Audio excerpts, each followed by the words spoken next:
Hello, and welcome to Calc 3 with me, your pal Peter. In a previous chapter, you have seen how to find the work done by a constant force that moves an object from one point to another by computing the dot product of the force and displacement vectors. A natural question that may arise is the following. Suppose you have a non-constant vector field that moves an object along some nonlinear curve. How would you compute the work done in this scenario? Well, at this point, you are probably well versed with integrating real-valued functions of one or more variables. What I want to do now is introduce a notion of integrating real-valued or vector-valued functions over a curve, rather than an interval. This is called a line integral, or path integral. You will almost always hear the phrase line integral rather than path integral, even though it really means that you're integrating something over typically a nonlinear curve or path. Sorry for the misleading terminology. In this video, I will discuss line integrals of functions and line integrals of vector fields and how it relates to work. So let's start by defining the line integral of a real-valued function of, say, two variables along a two-dimensional curve. The same idea holds in any number of dimensions, it's just easier to visualize what's going on in two. Suppose you have a smooth curve in the xy plane that looks something like this. Let's label it C for curve. Now, suppose we have a parametrization of this curve given by the parametric equations x equals x of t and y equals y of t, where t runs from a to b. This means that when t equals a, this corresponds to the point, say, P on the curve, and when t equals b, we're looking at the point, say, Q on C.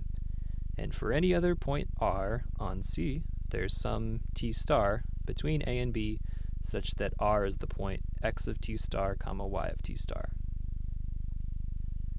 Now, given a function, say, f of x and y, we want to define the line integral, or path integral, of f along this curve C.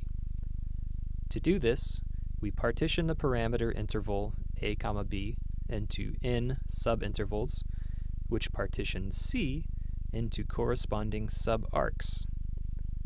Let's label these C1, C2, and so on up to Cn, with corresponding arc lengths delta S1, delta S2, and so on up to delta Sn.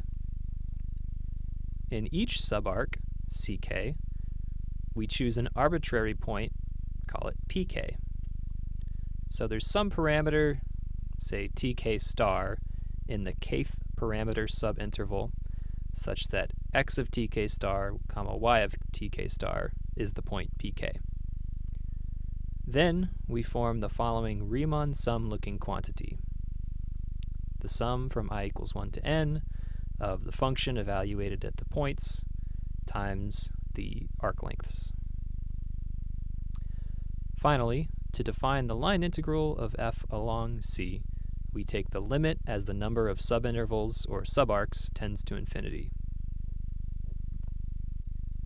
Now, if you think back to your first course on integrals, you know that you rarely ever actually computed a definite integral using a limit of Riemann sums. Similarly here, no one really ever computes line integrals using this limit definition. Well, I have some good news for you. There's a much more user-friendly formula.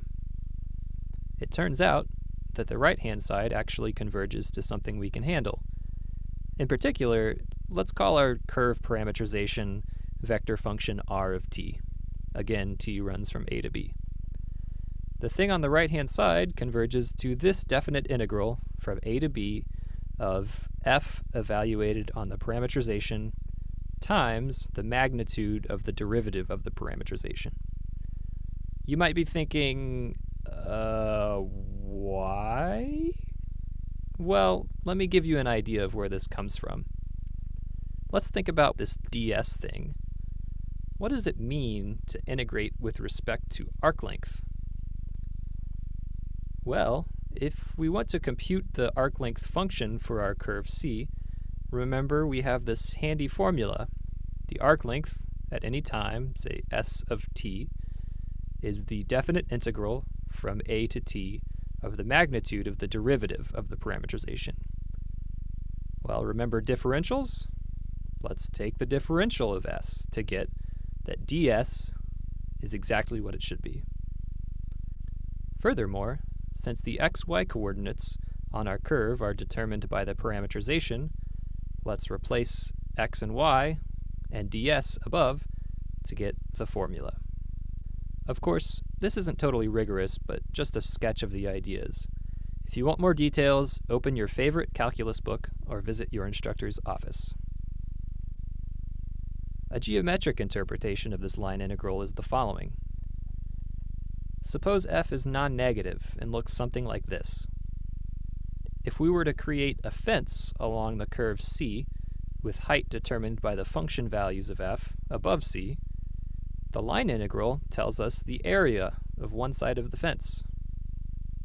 Neat! Now, let's move on to line integrals of vector fields and how it relates to work. As I mentioned at the beginning of the video, the work done by a constant force, F, is the dot product of F with the displacement vector. Now, suppose you have a non-constant vector field that's going to push a particle along some nonlinear curve.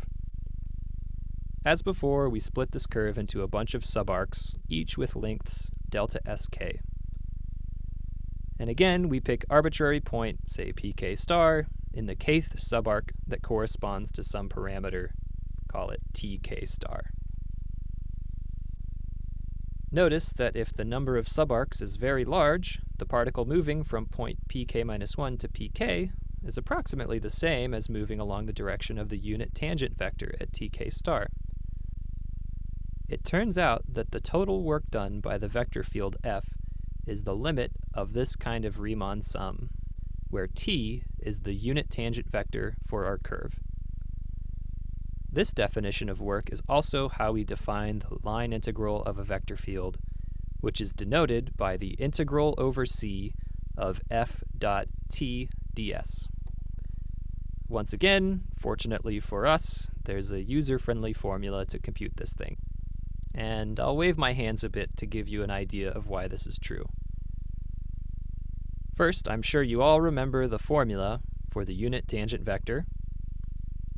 Well, using the same idea as before, we can replace the differential ds by the magnitude of r prime of t dt to get the following. Notice common terms cancel, and we get what we want. Huzzah! So, to determine the work of a continuous vector field f along a smooth curve c with parametrization r, we compute the definite integral of the dot product between the vector field on the parametrization and the derivative of the parametrization. Sometimes you'll see this for shorthand. In the next video, I will work out a couple line integral examples in detail. And for those of you who have made it this far in the video, here is a fun and unrelated fact. Did you know that Lake Superior has about the same surface area as South Carolina, but contains enough water to cover the entire landmass of both North and South America in a foot of water? Whoa. That's pretty cool. Thanks for watching.